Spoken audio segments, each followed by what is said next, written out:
Do you have too many credits burning a hole in your pocket? Do you want everyone in the galaxy to know that you're a high roller? Then this video could be for you, as we take a look at Origin's premier offering, the 890 Jump Super Yacht. So grab your towel and come along to the Hitchhiker's Guide to the Verse. Quantum travel initiated.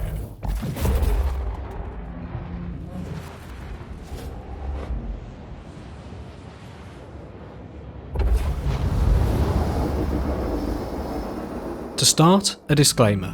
We will never suggest making additional pledges to Star Citizen beyond the base starter packages, being the Aurora or Mustang, as that is all that is needed to play any part of the game.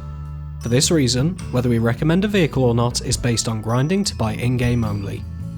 With that said, the value of the project is down to each individual, and to some an additional pledge is worth it, whilst to others it's not. Only you know what it is worth to you, so only you can make that choice. Now with that out of the way, the Origin 890 Jump. Originally released 92 years ago in 2858 and revamped most recently in 2944, the 890 serves as Origin's flagship vessel. A colossal super yacht, it serves as a beacon of prestige for all who own it. Despite being the only capital class vessel currently in game, the 890 is actually the second largest ship. At 210 metres bow to stern, 71 metres across the beam and 40 metres in height, only the monolithic Reclaimer can steal its crown of heft. But weighing in at over 4,500 tonnes, it's understandably laborious in its movement. With a pitch and yaw rate of 20 degrees per second, an SCM speed of 80 metres per second, and a top speed of 900, it can take a while to move the vessel. It requires plenty of forward planning too, with it taking over a minute to stop from full speed.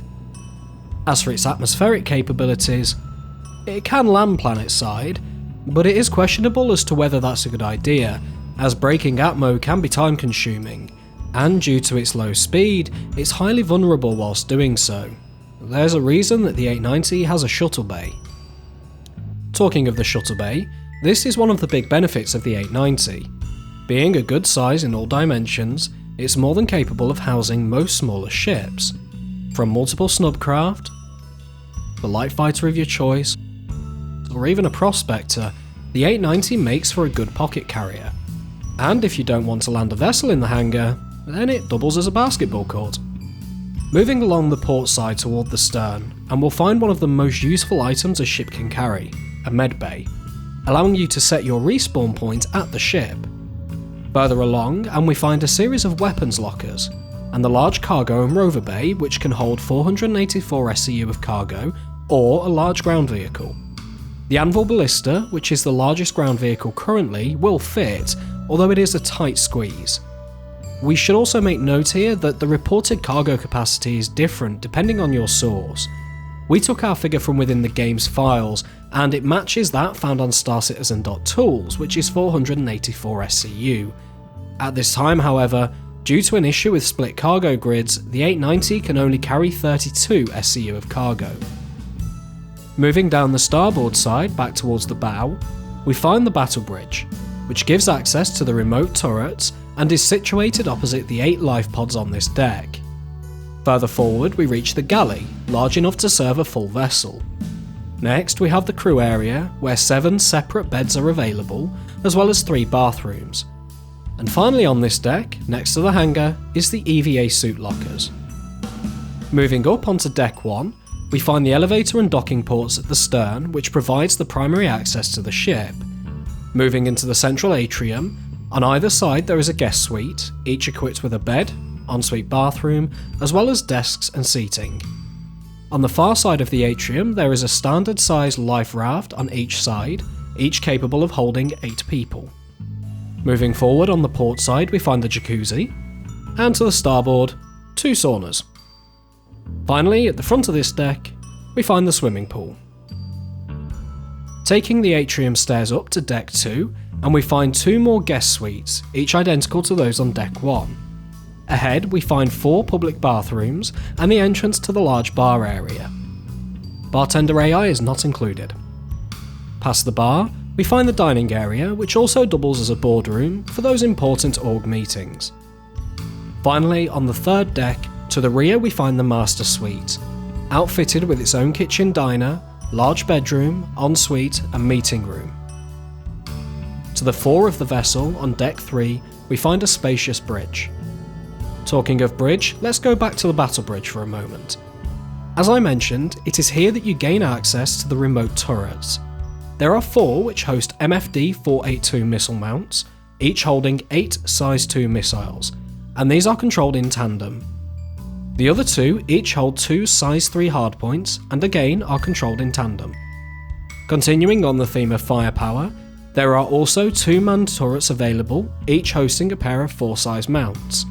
And finally, the pilot has access to 8 size 3 missiles from the cockpit.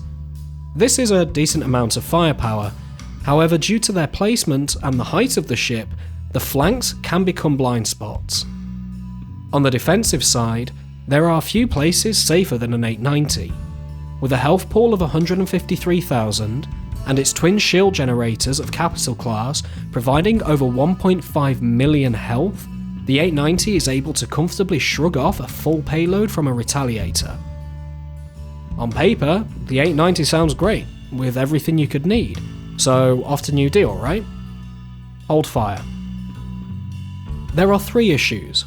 The first is that due to the 890's immense size, there are only 2 places that it can be spawned, being the major landing zones or Grimhex, severely limiting your destination options.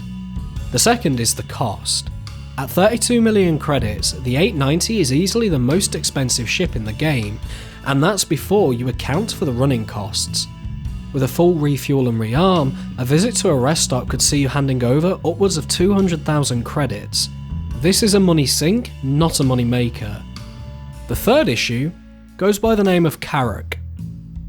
The Anvil Carrack isn't as big as the 890. It holds 30 SCU less cargo. Its hangar can't hold a prospector, nor its rover bay, Anvil's own ballista. It lacks missiles, has half the health and only a tenth of the shields.